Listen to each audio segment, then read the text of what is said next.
Oi, pessoal, tudo bem? Nessa aula a gente continua a correção da ficha sobre propriedades coligativas, tratando das questões 5 a 8. Antes de começar, uma pergunta.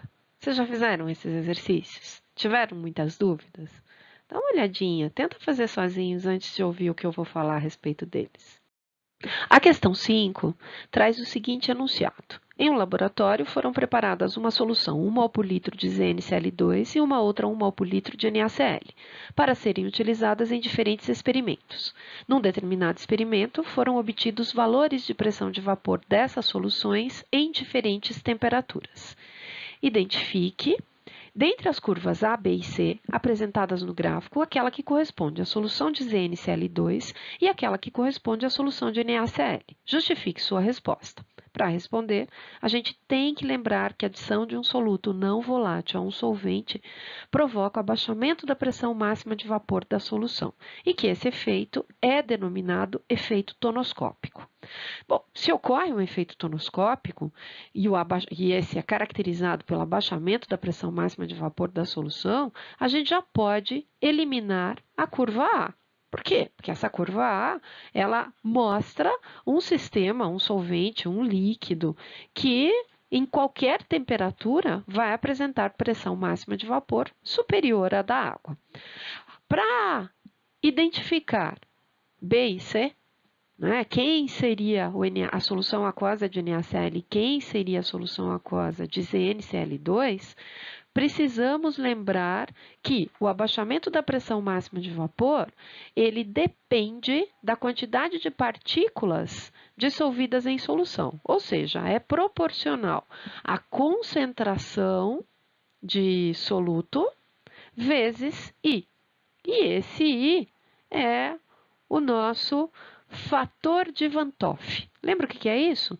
É um fator de correção que leva em consideração quantas partículas foram formadas a partir da dissolução de uma determinada quantidade de soluto.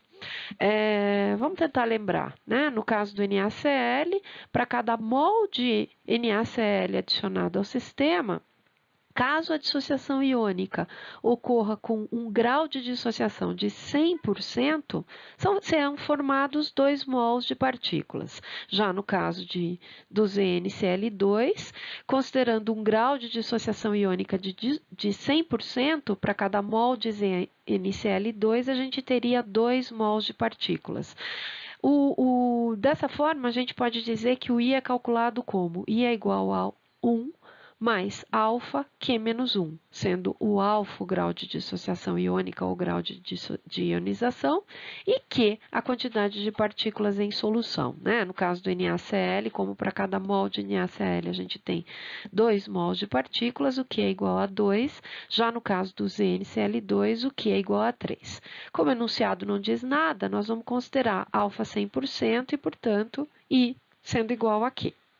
Voltando às nossas soluções, acho que agora a gente tem condições de dar uma resposta, né? Então, no caso do NaCl, o nosso ΔPV vai ser proporcional a 1, que é a concentração do NaCl em solução,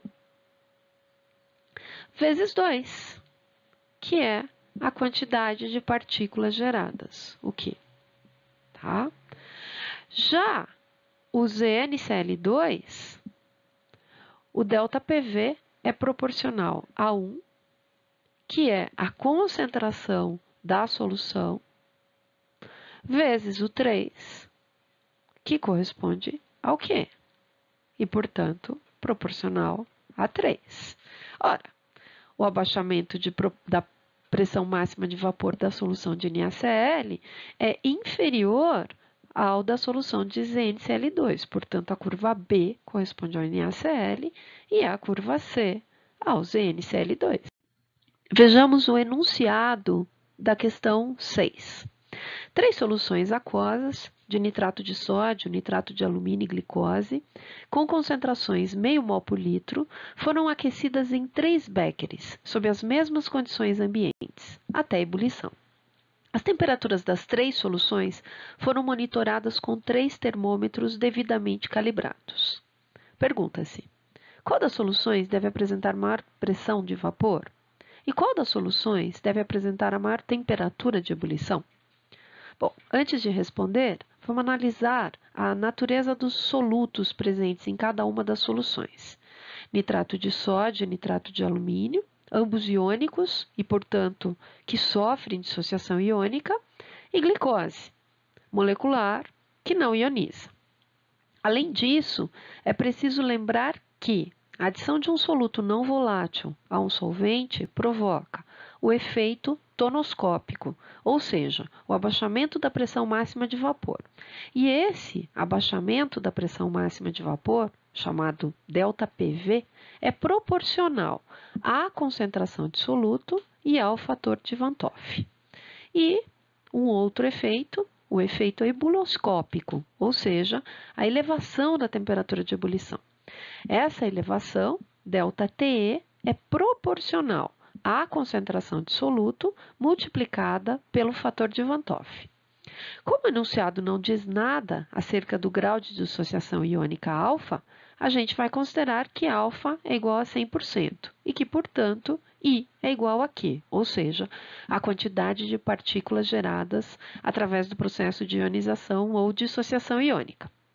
No caso do NaNO3, Q é igual a 2, e no caso do AlNO3, 3, o Q vai ser igual a 4. Assim, o ΔPV provocado na solução de nitrato de sódio é proporcional a 1, ou seja, meio, que é a concentração de soluto, meio mol por litro, vezes 2, que é o Q do NaNO3. No caso da solução de AlNO3, 3, o ΔPV é proporcional a meio vezes 4, ou seja, meio que corresponde à concentração do AlNO3, 3, vezes 4, que corresponde ao Q, ou seja, proporcional a 2. Já no caso da solução aquosa de glicose, o ΔPV é proporcional a meio vezes 1. 1 por quê? Porque o fator de Van 't Hoff é igual a 1 para compostos moleculares, ou melhor, para compostos que não sofrem ionização ou dissociação iônica. Portanto, o ΔPV é proporcional a meio. Bom, dessa forma, a gente percebe que a solução que sofre o menor abaixamento na pressão máxima de vapor é a de glicose. Logo, a solução de maior pressão máxima de vapor é essa solução de glicose. E assim a gente responde ao item A, solução de glicose. Com relação ao item B, a gente faz a mesma coisa, considerando-se o ΔTE. ΔTE provocado pela solução, pela adição de NaNO3 à água, é proporcional a 1. Pela adição de AlNO3, 3 à água, é proporcional a 2. E pela adição de glicose a água é proporcional a meio, isso considerando a mesma concentração de todas as soluções. Assim, a solução que tem o maior aumento da temperatura de ebulição é aquela que vai apresentar a maior temperatura de ebulição. Portanto, a solução de nitrato de alumínio. Questão 7. Um estudante do ensino médio fez a seguinte pergunta ao professor: é possível fazer a água entrar em ebulição em temperatura inferior à sua temperatura de ebulição normal, 100 graus Celsius? Para responder ao aluno, o professor colocou a água até a metade em um balão de fundo redondo e o aqueceu até a água entrar em ebulição. Em seguida, retirou o balão do aquecimento e o tampou com uma rolha, observando, após poucos segundos, o término da ebulição da água. Em seguida, virou o balão de cabeça para baixo e passou gelo na superfície do balão, conforme ilustra a figura a seguir. Após alguns segundos, a água entrou em ebulição com o auxílio do gelo. O aluno perplexo observou experimentalmente que sua pergunta tinha sido respondida. Item A. A partir do texto e da figura, explique o que provocou a ebulição da água com o auxílio do gelo. Bom, vamos lá. Antes de eu responder a esse item, É preciso a gente ter ciência de por que a ebulição cessou quando o balão foi fechado. Bom, ao retirar o balão do aquecimento e fechá-lo, o processo de ebulição foi interrompido devido à pressão no interior do balão, ou seja, a pressão exercida pelo vapor do líquido, né, que impede que ocorra a ebulição deste último. Quando o fundo do balão entra em contato com o gelo, a redução da temperatura provoca uma redução da pressão exercida pelo vapor, o que pode ser explicado pelo PV igual a nRT, né? Então, a temperatura aqui reduz, a pressão do vapor também é reduzida. Com essa redução da pressão exercida pelo vapor, o líquido pode novamente entrar em ebulição. Isso porque a temperatura de ebulição é a temperatura em que a pressão de vapor do líquido se iguala à pressão externa. Bom, agora vamos ver o item B. Então, um professor, mediante o interesse do aluno, utilizou o mesmo balão para fazer um outro experimento. Esperou o balão resfriar até a temperatura de 25 graus Celsius e acrescentou uma quantidade de sal ao balão, até saturar a solução sem corpo de fundo. A massa da solução aquosa salina foi de 200 gramas e, com a evaporação total da solução, obteve um resíduo salino no fundo do balão de 50 gramas. A partir do texto, determine a solubilidade do sal em gramas por 100 gramas de água na temperatura analisada. Bom, para responder a questão, eu vou usar um outro slide, porque na verdade esse item é de pura regra de 3 mesmo, né? Então, o que a gente sabe, olhando os dados do problema, que a massa da solução é de 200 gramas, que a massa dissoluto é de 50 gramas, é a massa do resíduo sólido obtido, e, portanto, a massa de água é de 150 gramas. Para determinar a solubilidade, basta fazer que 50 gramas de sal é a massa que corresponde à massa que pode ser dissolvida em 150 gramas de água, portanto, em 100 gramas de água, qual é a massa máxima que se pode dissolver? Se a gente resolver essa regra de 3, a gente chega a 33,3 gramas, portanto, a solubilidade do sal é de 33,3 gramas por 100 gramas de água. Finalmente, a questão 8, que traz o seguinte enunciado. Analise a tabela que apresenta a pressão de vapor a 100 graus Celsius para 3 diferentes substâncias. Essas 3 substâncias são o butan-2-ol, o hexan-3-ol e a água. E aí a modificação do enunciado original, onde eu coloco que butan-2-ol e hexan-3-ol são substâncias orgânicas classificadas como álcoois, cujas estruturas são representadas a seguir. E as questões a respeito desse enunciado, né? Dada a curva de pressão máxima de vapor da água em função da temperatura, esboce no gráfico abaixo as curvas de pressão de vapor relativas aos álcoois apresentados na tabela. Qual dos dois é mais volátil? Bom, para responder essa questão, a gente vai ter que olhar para os valores de pressão máxima de vapor. Então, tomando ali a água como padrão, né, como referência, a gente observa que o hexan-3-ol apresenta uma pressão máxima de vapor aqui inferior à da água. Então, a gente pode imaginar que se a pressão máxima de vapor dele é inferior à da água numa determinada temperatura de 100 graus Celsius, então eu vou ter uma curva desse álcool que é inferior à pressão máxima de vapor da água. Então, essa seria aqui a curva de pressão máxima de vapor do hexan-3-ol.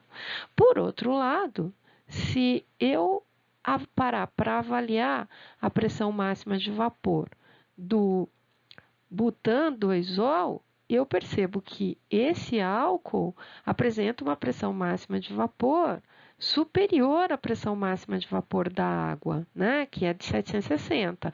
Então, a curva de pressão máxima de vapor dele deve ser algo mais ou menos aqui, né? Então, a gente faz essa correspondência aqui. Com relação ao álcool, né, mais volátil, a gente deve lembrar que quanto maior a pressão máxima de vapor, maior a volatilidade do meu líquido. Portanto, o líquido mais volátil é o butano 2-ol. Agora, vamos dar uma olhada no item B. Explique, de acordo com a relação entre as forças intermoleculares e os pontos de ebulição, por que o butano 2-ol apresenta maior pressão de vapor que o hexano 3-ol à mesma temperatura. Bom, o que a gente precisa? Olhar para a estrutura, né? Para ambas as estruturas. E a gente vai perceber que ambas as estruturas apresentam aí o mesmo tipo de interação molecular principal, né? Então, as moléculas se atraem mutuamente através de ligações de hidrogênio, são as interações mais fortes.